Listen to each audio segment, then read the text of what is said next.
Mga kapuso, karong Rizal Day, atong sayron ang istorya sa matawag nato nga modern day heroes, ang atong mga volunteer firefighters.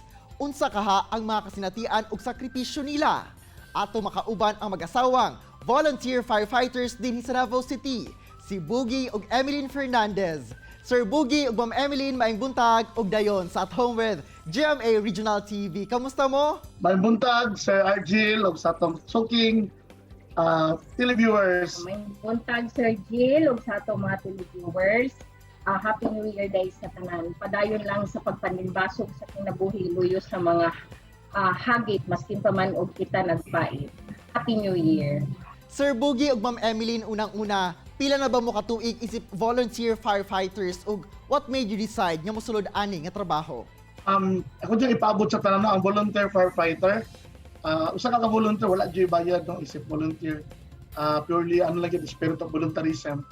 18 years na ang Davao Firefighters and Rescue Services nagserbisyo diri sa Davao, not only Davao but the whole country. Nagsugod lami sa gamay lang, pipila lang, kaloy sa Ginoo sa hinahinay nga pamagi. Padayon lang yapon amo ang 24/7 nga serbisyo og antod ana pa mi diri sa kalibutan pagpadayon amo ang serbisyo ilabi ni karon nga dunay pandemic. Kay Ma'am Emeline, Ma'am, isip volunteer firefighter ang imuhang bana. Si Sir Boogie ba ang nag-influence sa imuha? Yes, sir. Permente ko nagapaluyo sa iya, sir, especially sa mga decision making, planning. Sa during responde, na ako nagapaluyo permente. Ug unsa ba ang mga trainings nga agian una mahimong usa ka volunteer firefighter? Tanan iagi tanan og basic no. First the orientation, then after the orientation diyan ang basic firefighting, basic life support, basic search and rescue, basic surf water, because ang DFIS wala lang mi nag-answer. We're not only firefighters, volunteer. We nag-focus mi sa 4 thematical areas no, sa disaster no, management. So not only fire, including baha o mga bagyo, linog. So tanan, huwag itawag ng dalatanan. Tama gid no, kay sa tanang kalamidad present gid mo sa pagresponde. Ug kay dili lalim ang inyong trabaho, giunsa sab ninyo pag-handle sa risgo ug kadelikado sa inyong pagiging volunteer firefighter. Since nga nagdesisyon mi nga gihatag ning blessing sa mga sa Ginoo, i-consider namo ning blessing. Pagawas pa lang sa among fire truck ang among isa ka tiil na naginasalubnganan.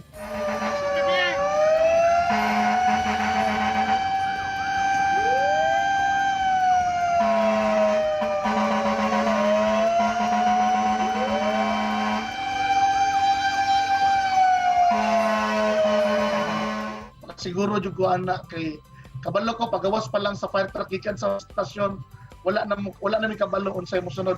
Ang naa lang sa mga hunahuna nga makaabot mi sa sunog sa fire scene o asa man tong mga emergency nga need ang amo ang tabang o lang gina ang nasulod sa mga hunahuna. But of course naa diha ang safety measures, naa dira ang mga precautionary measures nga ma-avoid ang disgrasya unsa man, pero og pinaka importante sa tanan ang giya sa Ginoo nga 24/7 po siya. Nakabalo ko nag-guide sa mga panahon nga kami mo responde, panahon nga maka-encounter mi og lisod or mas pait nga sitwasyon. Labi na gyud, sir, dapat importante nga passion o ang commitment isip o sa ka-volunteer firefighter. Unsa ba ang mga challenges isip volunteer firefighter labi na sa imuha Ma'am Emeline nga usa ka babae? Siyempre, sir, dili din na maiwasan nga, uy, babae day ni siya, o. So, pag-abot gid ana, sir, sa actual na fire scene, kung unsa ang ginahimo sa lalaki, same po na ang ginahimo sa babae nga volunteer firefighter. So, dapat ma-pop up nimo ang physical demands. Kay, dili man gud maiwasan, sir, sa actual fire scene, maka-encounter ka din ha og sibling magkaroon ta og mga burns, smoke inhalations, katong mga hazards, then posible ang mga injuries from collapse structure. So dapat yung physical demand. So what I did, sir, I do running 10 to 15 kilometers a day. Kay lagi as what you've mentioned a while ago, sir, nga volunteerism lang gayud ning inyuha ug wala mo ginadawat nga sweldo sa inyuhang ginabuhat. Unsa ba naga-inspire sa inyuha nga magpadayon ug unsa sab nga satisfaction ang inyuhang mabati sa pagtabang sa panahon nga dunay mga panghitabo nga nanginahanglan sa inyuhang serbisyo? Ang motto gid sa Davao Firefighters and Rescue Services Volunteer is service to God, people and country. No? Ang pinakauna gid nga kini among gipili nga diri gid mi nga pwesto, kini diri gid mi because nagserbisyo mi sa Ginoo. Kini among nahimong pamaagi nga magserbisyo direkta sa iya nga mutabang sa atong kaigsuonan og pagserbisyo sa katawhan o pagserbisyo gid sa diri sa atong nasod Pilipinas nga kabalo ko, life is too short but at least nakahatag-tag gamayng contributions, no? Dili ta magsalig unsay itabang sa gobyerno sa tuwa, but pagunahuna ta unsa atong matabang sa gobyerno og pinakaimportante sa katanan ang simpleng pasalamat. Mingon after sa sunog pagawa sa fire truck gikan sa parcel, mingon ang tao, sir, dagang salamat, dako na kay na siyang butang nga makatandog sa mga huna o sa mong kasing-kasing nga amo na siyang ikalipay og dalhon na namo na sa amuang tibok kinabuhi nga namin natabangan og nagpasalamat. Ang isa magod sa amo, sir, labi na sa mga mag-asawa, sir, mas maayo nang kami ang mutabang kaysa kami ang tabangan.